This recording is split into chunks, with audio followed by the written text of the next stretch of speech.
Assalamu alaikum. Welcome to New Wave Global. I'm Rabia Mehmood. New Wave is an independent site relying on your feedback. Please do subscribe, like, and comment on our discussions. This week, we are back with Haroon Khawaja, who is a governance and economic expert and has previously advised Chief Minister of the Punjab and former Prime Minister Nawaz Sharif. Today, we would be speaking about tourism in Pakistan, domestic and international, its growth, potential, and obstacles in its growth. And of course, we'd also be speaking a bit about tourism in South Asia. Haroon, welcome to New Wave Global again. Thank you. We have seen Pakistan's tourism ranking slightly improve in the last few years. The industry has also shown significant growth as per the United Nations and certain other rankings. And yet, I think it is far from where we could be or Pakistan could be. How do you see the current state of tourism in Pakistan, both domestic and international? We are specifically interested in your view, considering that you have been in the hospitality sector for decades in the United States mostly, and also in Pakistan, and have won several awards. So please tell us, what do you think about tourism in Pakistan and also the hospitality sector? Bismillahirrahmanirrahim. Thank you for having me. Well, let me first clarify that the tourism sector is a big umbrella, and hospitality is just one segment of this big umbrella. And hospitality pretty much comes towards the fag end of this value chain of tourism. So just to put it simply, tourism is a ladder which has perhaps 10 or 15 steps. And, hospitality is perhaps, one of the last few steps.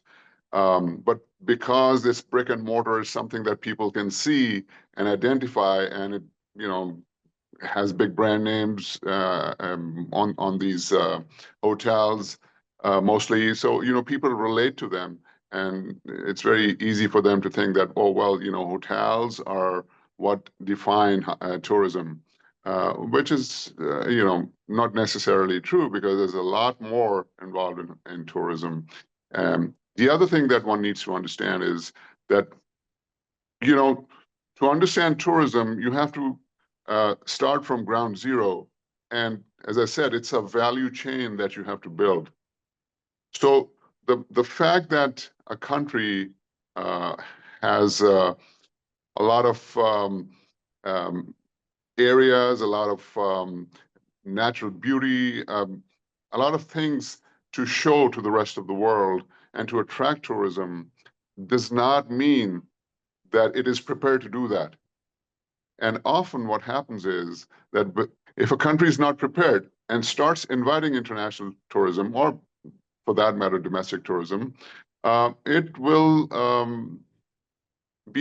it'll perhaps start compromising a lot of things which could actually hurt the tourism potential. So again, to put it simply, if you do not follow the value chain in the sequence that it is supposed to, and if you try to jump a 16-foot ladder and go to the step 16 without covering the first 15, it's going to come back and haunt you. So coming to now Pakistan, Pakistan has a lot of tourism potential, right? So I've written down some things. So, it's got beautiful beaches. We never hear of them. It's the northern areas of Pakistan are, they're well known to have incredible scenic beauty. It's got the peaks, the highest peaks in the world. Pakistan has a lot of culture. It has a lot of potential for religious tourism, and a lot more. It's a great food destination. But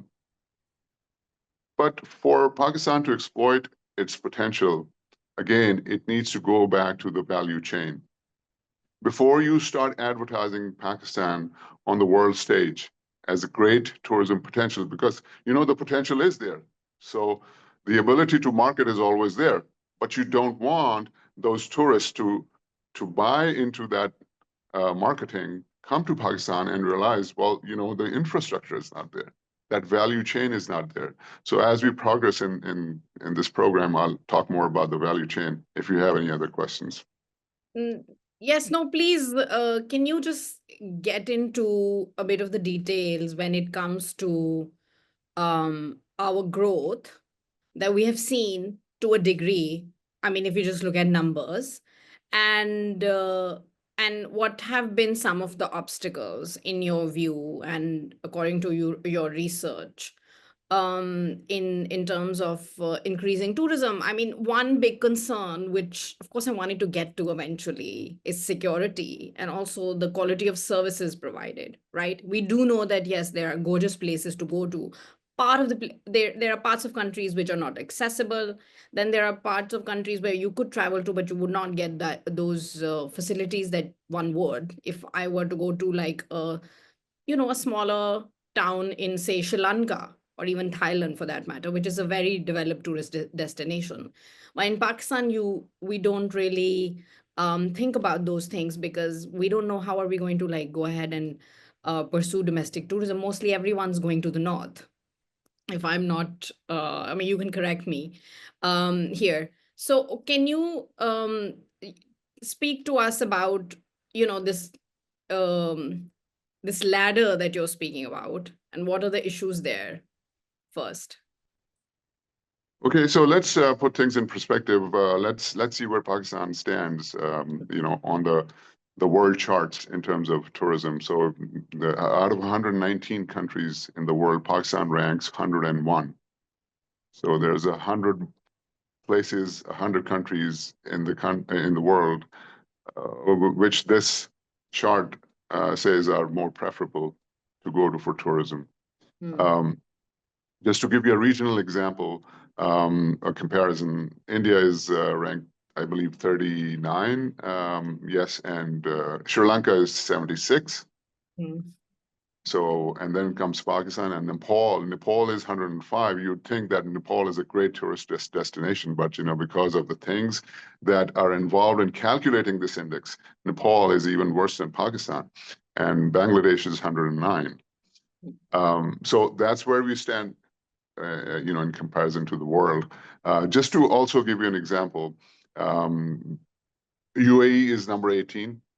Small country, small destinations, number 18. Saudi Arabia is 41.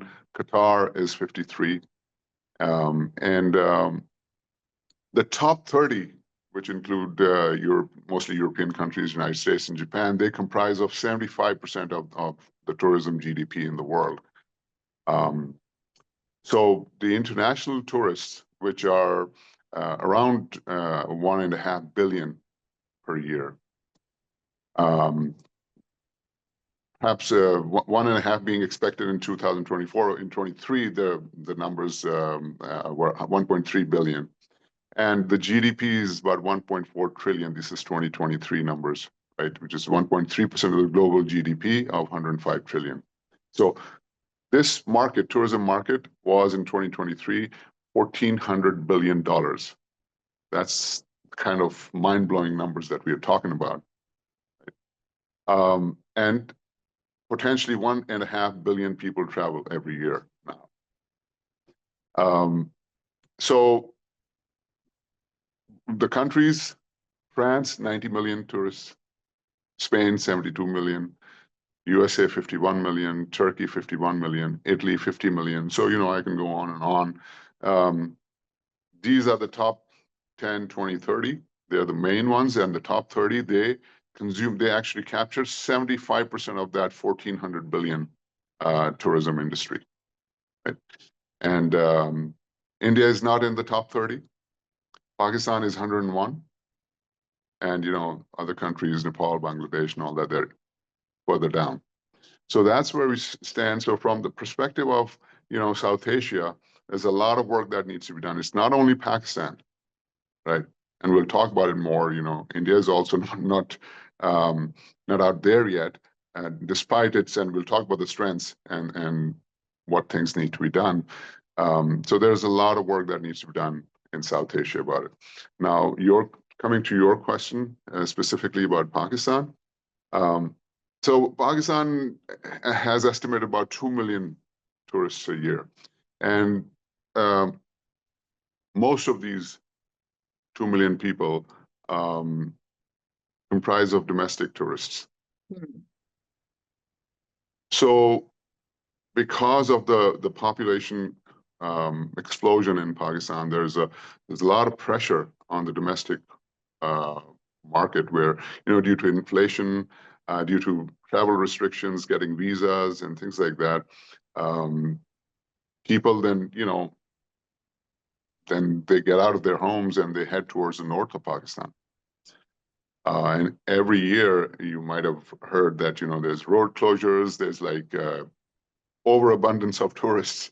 And it goes all around the year now, and especially, during the holiday seasons and during long weekends and all that, it really gets very, very crowded. And they have to, as I said, close the roads and access to these tourist spots in the north. So again, what are the strengths? Well, Pakistan has a lot of history. Pakistan has peaks. Pakistan has religious tourism. Pakistan has nature. Pakistan has beaches. So there's a lot of reasons for people, both domestic and international. But why is it that Pakistan has been unable to attract international tourism? Right. So let's go over that value chain. And this is not only applicable to Pakistan, it's applicable to all the countries, which are perhaps under the top 30 of this index that we just spoke about. So number one, in my opinion, local government. Now you'd think, what does local government have to do with tourism? We need to have a strong local government. And the reason is that the local governments are there to protect the interests of the local people. And the local people are the ones who should end up deciding whether they want to run their local economy through tourism or not. That's the first thing. It's the local people. Maybe the local people, they may think, well, we don't want any tourists here. We've got some rare earth metals there, or we've got a great industry or cottage industry, or, it could be a different economy that local jurisdiction may have. But it is those local people who have the right to decide what they want to do. So local government, strong local government is a prerequisite, because you want the local people to be welcoming to the tourists. That's where it starts. Okay. Now, if assuming that these local people, they want tourists to come, they want a tourism economy to run their local economy, well, then the next thing is, it is the local people who should decide where the tourist-related infrastructure should be. So, for instance, zoning is very important. The local people should get involved in designing their local jurisdictions as to where what needs to be built. You don't want, for instance, hotels and restaurants being built right in the middle of residential areas. You don't want these commercial entities to be built where there is no water, clean drinking water. You don't want these buildings to be built and then their sewage to be pumped into, naturally running rivers. So all these, you don't want them to be so inaccessible that you can't get the garbage removed on a regular basis. So it's extremely important to understand. If you do not have a strong local government, you're eventually going to hurt your tourism industry, right? So as I said, it's very difficult to make this connection, but this is where you start. This is how the value chain starts. Moving on. So as I said, how do you zone the area, and then you control the development of the area through pricing and through taxes. So if you want hotels to be built in a certain zone, well, the hoteliers, they need to build their feasibilities to understand how much money they're going to make and how much are they willing to pay for the land to purchase, and eventually how much money they give to the local jurisdiction as taxes. All of this needs to be preconceived before you start inviting the people to come as tourists. Let's move on. You need to have infrastructure. As I said, the most important thing is where are you going to pump the sewage of these commercial entities? As I said, the last thing you want is you start pumping them out in the rivers coming through the Karakoram Range or the River Swat. I visited as a student. I visited the Swat Valley in the mid '80s, and I happened to go back to Swat, 5 years ago, and I was shocked. Those beautiful green mountains that I saw 3.5 decades ago have been converted into, persistence and consistent housing. That greenery is gone. And the beautiful River Swat, in which, 35 years ago, I saw with my own eyes fish swimming in the clear waters of River Swat, that has turned, black because everyone is pumping their sewage in that beautiful river that it once used to be. So you have to control that. As I said, you need to have a system of removal of garbage. You don't want to invite the tourists and then have no system to remove whatever the waste there is. So you need to have a disposal system. You can't have a service which picks up the garbage from one place and deposits it in another place. You need to have a disposal system. Similarly, water supply, you need to have a clean drinking water supply. Again, you don't want people to visit your area as tourists and then be served with mineral water only. What if there's a landslide? What if there's some emergency and there's no water? So you have to plan these things in addition. Sanitation, the general cleanliness of the area. So there needs to be a local government that is in place, which is making sure that the area is clean. You don't want the tourists to come from all over the world or even domestic. And, the streets littered with all sorts of debris. Street lights. So it needs to be well lit. So all these little things, Rabia, that I'm talking about, they're common sense things. But imagine if you go to a touristy area and there are no street lights. You can't get out of your hotel after 5:30 p.m. Policing, the police needs to be very, very strong and very, very tourist friendly and be there to protect the tourists and the locals, obviously, as well. Very important, public etiquettes. Again, I keep using this word you don't want. Well, you don't want tourists to come from different places and then, people standing on the roads gazing at the tourists. That's the last thing you want. You don't want to make tourists feel that there's some alien creatures from out of somewhere from the space. Tourists need to feel at home. Tourists need to be welcomed. Next is electricity, gas. You want the utilities to be there. Hospitals, emergency services. All these things, this is part of infrastructure. These are common sense things. And these are things, when you go to developed countries, you don't talk about these things because, the local governments are supposed to provide these anyways. But the problem with this, our SARC, South Asia region, is that, this is the last thing that the politicians and the governments think about, local government, which are the basic needs of the people.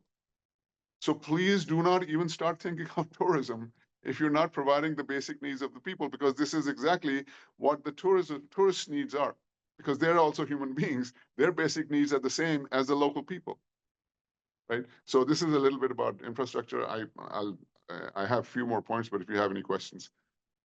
No, you're talking about developed countries, and of course, South Asia on the like WF ranking that you were referring to is like India, yes, in the top 40. And then you have, Sri Lanka on 76 and all. And I've been thinking about like the fact that it's a smaller country, but the fact that it is reliant on tourism. It's one of its main sources of incomes for the country. And they have managed to figure out a lot of these things, despite the fact that they are not a first world country, right? And of course, they are tiny. We get it. It's a tiny island. It's not, a big one, but they do have all these challenges, security, political instability, domestic government issues. They're a post-war society. We can't forget that they're a post-war society and they have larger concerns. But all of these basic things that you're speaking about, cleanliness, people not staring at tourists, not looking at them as if they're aliens, cleanliness and hygiene and sanitation, a massive achievement that they have managed to achieve. And just in terms of like general security, they are okay, right? And then we're not talking about India here, but and then we have our countries with like maddening populations and whatnot, and like very diverse, we have a diverse sort of landscape to offer the world and all, but we have all these other concerns which we've not managed to achieve, maybe because tourism is not a priority for our government. Is that why? Or they're like Well, fixated elsewhere? no, I think it's tourism, as I said in the opening remarks, it's something that it's identified with hotels and often with luxury hotels. So it brings in, that vision of grandiose and something that one would like to be involved in, billions of dollars and recognition and, Hollywood and Bollywood and all sorts of, as I said, visions of grandiose tourism. This is what tourism brings. But our politicians and our experts do not really understand this industry. And for them, it is easy to say, oh, well, this is our priority, but they don't understand this value chain. And, they don't understand the fact that if you do not build this system to get the results, it's not going to happen. And that's why I try to give example, and these are all basic things, as I keep saying. And, if you don't have those basic things, basic infrastructure, to invite tourism is going to eventually come and hurt you. Coming to Sri Lanka. Well, Sri Lanka is first of all, it's a small, very small country, 20 million people. It's an island. And by the way, Sri Lanka is the economy, GDP of 84 billion is made up of, half of it is textiles, 50%. Tea export, tea is 17%. Then it has rubber, gems, jewelry, seafood. Tourism is only, in 2023, tourism was only $2 billion. So it's not that big of an industry for Sri Lanka. Yes, it did get hit because of firstly the COVID. So in 2019, this $2 billion industry was $4.5 billion. It got hit by COVID and then by obviously the default and things like that, but it is bouncing back. It has come back to about $2 billion and still increasing. It does have, it's famous for its archaeological sites and its scenic nature and also its beaches. And also it has a lot of famous luxury hotels as well, and which are affordable. So it is definitely a destination. But, to compare it with India or Pakistan, that I think it's not comparing apples with apples. So yes, it's kind of a bright spot, in the SARC region, but it's too small to bring about any substantial change of magnitude in this whole region. But like when it comes to a country's ability to bounce back from upheaval and still manage to be okay. And when we think about Pakistan, yes, it's a much more complicated place. I think maybe I'm talking about this because I'm thinking of the image of a place, right? What kind of a role does an image of a country play when it comes to tourism, you think? Because we do have that, right? Like we've, for the longest time, we've had this like hard image, and then there was this whole conversation about soft image and whatnot, right? So, despite the fact that we are, we can't compare it to other places in South Asia, but we are at 101, right? We're not in the 70s, we're not at 85, we're not at 95 or whatever. So, how do you see that? What's the role that a country's image plays when it comes to tourism? Yeah, I was actually going to come to that, but I wanted to actually take some time to build that value chain and then come to your point because it's very important. I could have started from the image, but then, it would just defeat the purpose of understanding. The problem is, even if you have the image, that doesn't solve the problem.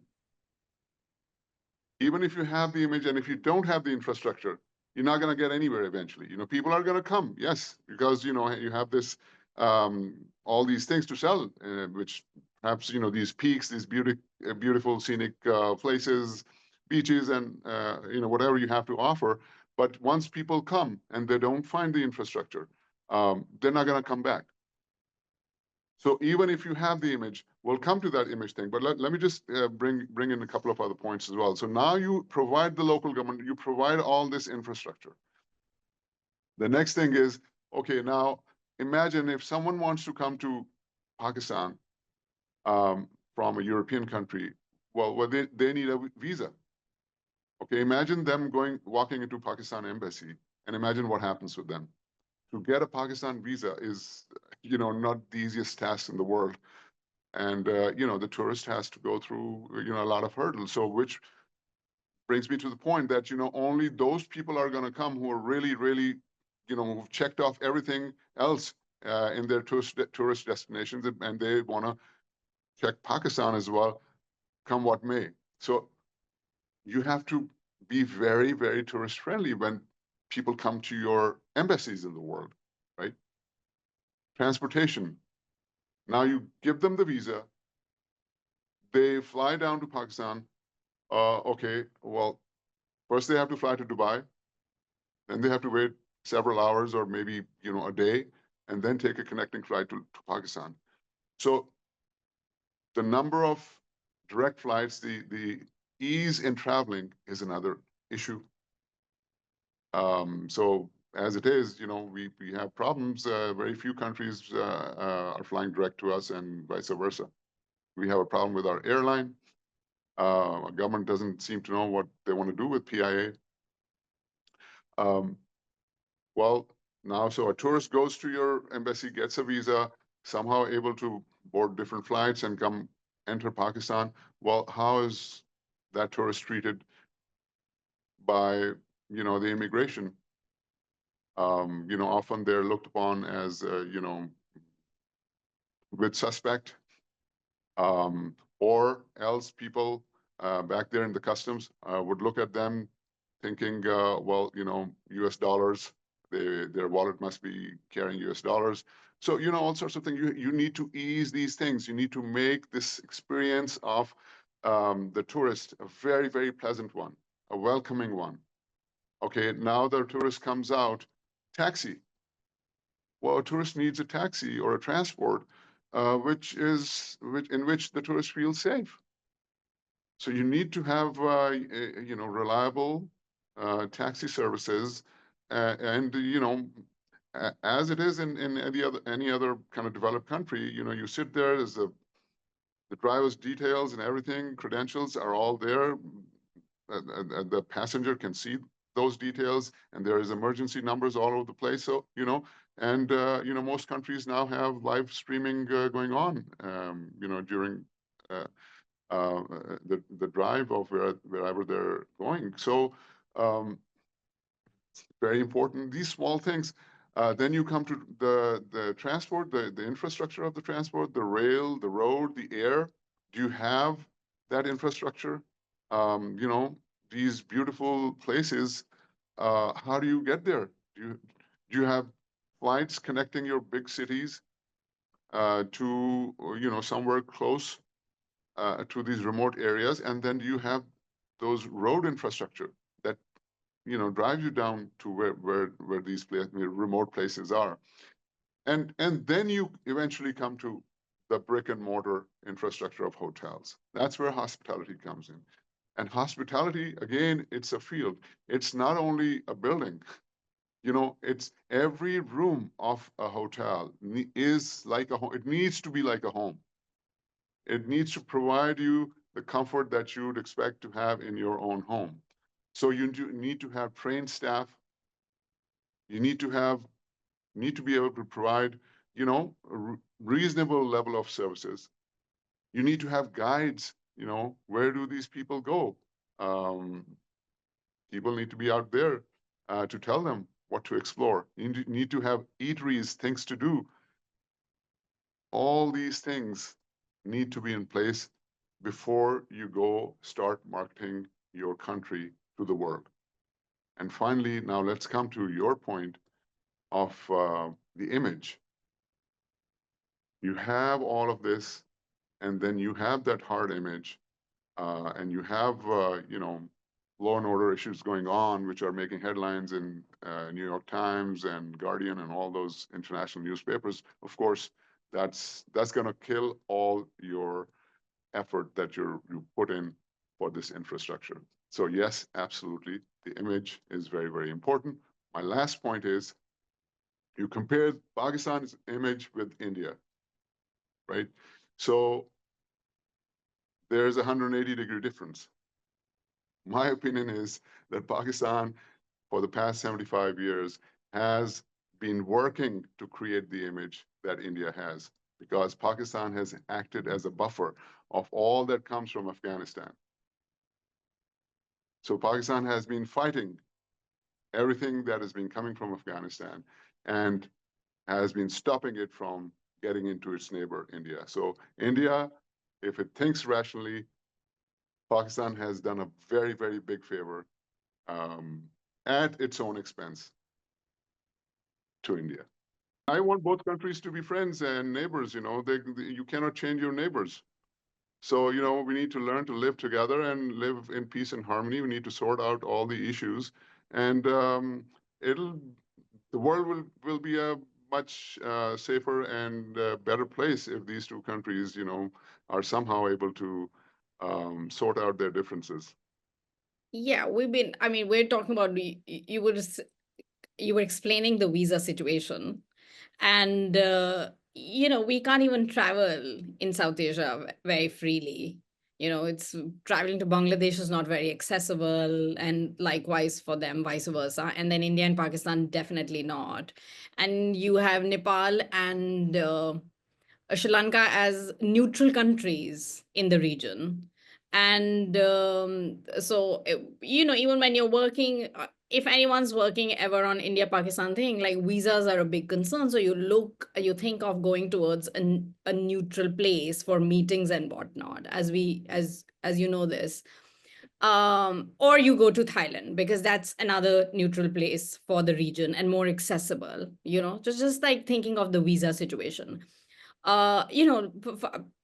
The EU, of course, uh, people have Schengen and they can travel within the region. ASEAN countries can travel, residents of various ASEAN countries can travel very easily between their countries, but we cannot. So we're talking about tourism and region, the world coming to South Asia and whatnot. We can't even go to each other's countries. So now you were talking about um ma- all these things that a country needs to do, Pakistan needs to do before they should think of marketing Pakistan, the powers that be, before they think of marketing Pakistan to the world. So what do you think? Like they shouldn't market Pakistan to the world at the moment, in the condition that it is in? Well, what have they achieved by marketing Pakistan? It's 101 out of 119. So obviously, whatever they're doing is not working. Like So they tiny, really need to tiny. understand. Hmm? Now, just like some headlines, and tiny sort of growth compared to like the previous years and whatnot, like, oh, it's slowly increasing. And but we do like to use it as a talking point. Then there are headlines, with regards to soft image, fashion, culture, food, and whatnot. We have influencers coming in, being brought in, on social media, and so all of that, right? But you're saying that we shouldn't I'm saying that whatever they've shouldn't be done, and marketed. if we're, I'm saying whatever they've done, and if that has put us at 101 out of 119, obviously, something else needs to be done. And And what's you can that? And start by talking to experts. Talk to people who understand this industry. And, you have to face the truth and, stop trying to claim victory when there isn't one. You have to be realistic. You have to be professional. You have to get serious, You've got a great country. You've got a marketable country. You've got, things that the rest of the world do not have, the countries do not have. But if you want to sell them, you have to do it in the right way. It's not going to happen just because you want it. There's a lot of work that needs to be put in, and you need to get to work. It's as simple as that. Now, let me just give you another example. Something that I call branding. So India is a brand. And we're talking about tourism, right? India is a brand. Why is India a brand? Well, it's a brand because it's a 5,000-year-old civilization. India has been India for, 1,000 years of when Muslims ruled India. It was still India. It was Hindustan. So India has been, so that's, it has a brand because it's thousands of years old. Pakistan is 75 years old. So Pakistan is also going to become, it's done a great, wonderful job to establish a brand. Pakistan is a country. There's 193 countries and 6 territories in the world. There are countries and territories that people don't even know. But most people in the world know Pakistan. Yes, in the past 3 decades or so, there have been some negative news. But, we've been doing a favor to the world and to our neighbors because, whatever has been coming from the west of Pakistan, we've been trying to put up with it ourselves, using our own resources and all that, and, with the help of some allies. But, India doesn't have that problem. But remember, India gets automatic tourism because of the brand that it is carrying, because it's been there for a very long time. Right? So that's why it is at 39. But when you get to the nitty-gritties of tourism value chain, India is pretty much the same as Pakistan. There's no local government, so end of story. You got to get down to doing a lot of work. They do have some modern parts of big cities, which do have a very well-developed infrastructure. They've started to build that, but there's a lot of work to be done, a long way to go for India as well. Yeah, it's a brand, but it's also managed to sustain itself as a brand. As I said, So because the brand has been there for a very long time, so it's not going to disappear. And then, you don't get those negative news in India that you get in Pakistan because India's West protects it. Pakistan's West is always at war with Pakistan. So, it's a big difference, right? now coming to sort of just thinking of the rankings that we were referring to and you referred to, and countries which have set amazing precedents. So it's not just we're not talking about the West or the global North. Thinking of China, which is in top 5, I believe, and of despite all the sort of hostility towards China from a very big part of the world, like the United States and the European Union as well, China has done brilliantly when it comes to tourism. So and of course, other countries in Southeast Asia and Asia Pacific. Of course, Japan is also there. But so, how do you see that?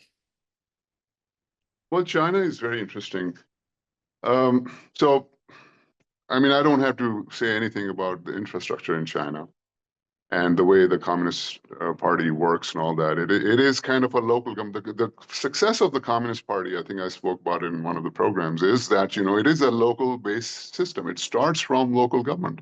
That's where they choose their leadership. The local leaders, their performance is constantly monitored, and the best of them are promoted. And this is how the whole hierarchy of the CCP works. So they have a very strong local government under obviously a different system compared to the normal democratic system. They have a very strong infrastructure, therefore. So all these things that I spoke about in the value chain, they're already there. So the second thing is, remember, the brand of China is also as strong as India. China has also been there for thousands of years, right? So that brand exists. And this whole thing about, and China has lots of beautiful places, peaks and everything, they have beaches. They have pretty much everything conceivable that there could be for tourism. But then there's this, mysticism about China as well, people wanting to know, what is this culture? Because China is now successful, there's people would generally want to know, how did this happen? They want to see it with their own eyes. And, when the infrastructure also supports it, it becomes easier for them to travel to China. So that's the inward journey of China. But I want to talk about the outward journey from China. I want to mention that as well. Now, do you know that 155 million Chinese traveled abroad last year, 2024, and they spent $265 billion in 2024. Now, it's interesting. Well, if you want to leave China, there are three categories. Number one is you're a private individual and you want to just travel abroad, you can go, no problem. Number two is you're working for, you can go abroad provided you do not have a criminal or a civil case going on, or, you're not involved in the defense industry or something. So, you're free to go abroad. Number two is if you're working for the government or the defense organizations, if you're a teacher, you actually have to surrender your passport to your employer if you're a government or semi-government employee. And you need to obtain special permission to travel outside of China. And so number three, that's the interesting part. It's called approved destination status, ADS. Now, approved destination status is a list of countries that China has approved to encourage its citizens to travel to. And often these countries do not require a visa. And what the government does is that it sends people in groups to these countries. The benefit that the traveler, a Chinese traveler, gets is that the cost is cut in about half because they're traveling in a group and, because it's all well managed and pre-planned and everything. So imagine the economic diplomacy that China has in terms of tourism. It has 155 million people that it can send to different countries, whatever country that they want. And with $265 billion worth of budget, just imagine Pakistan with its 2 million people, they don't even have, proper stats. But, you're talking about maybe $200 million or something like that. Here it's China, which is the closest friend of Pakistan, $265 billion per annum. Chinese travelers, they spend on tourism. Imagine if China were to take 10% of those tourists and divert them to Pakistan. You're talking about $25–30 billion coming from abroad in tourism, right? So it's an economic diplomacy tool as well that China uses, in a remarkable manner.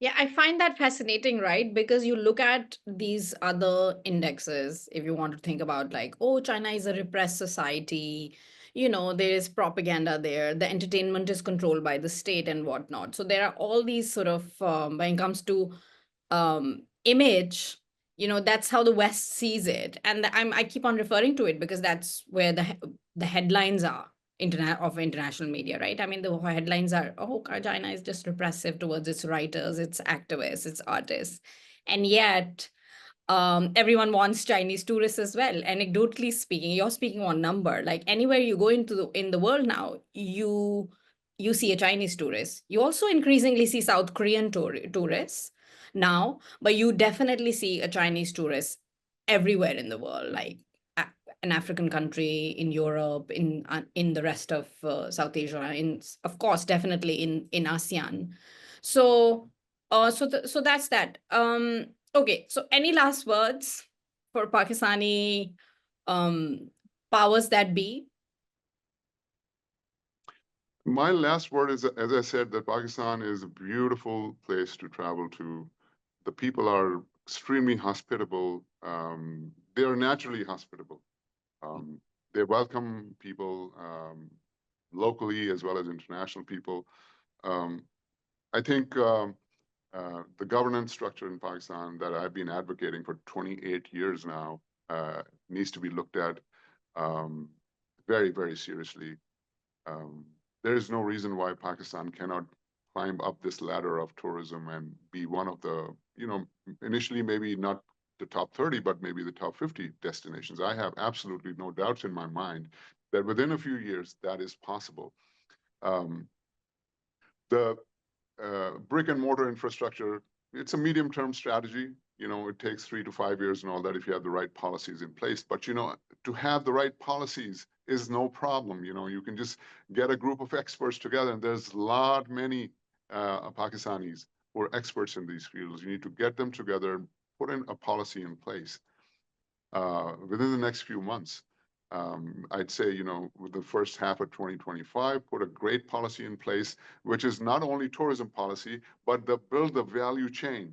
Build the value chain, stop chasing the dollars to build five-star hotels, Instead, focus on building local governments, serious, meaningful local governments.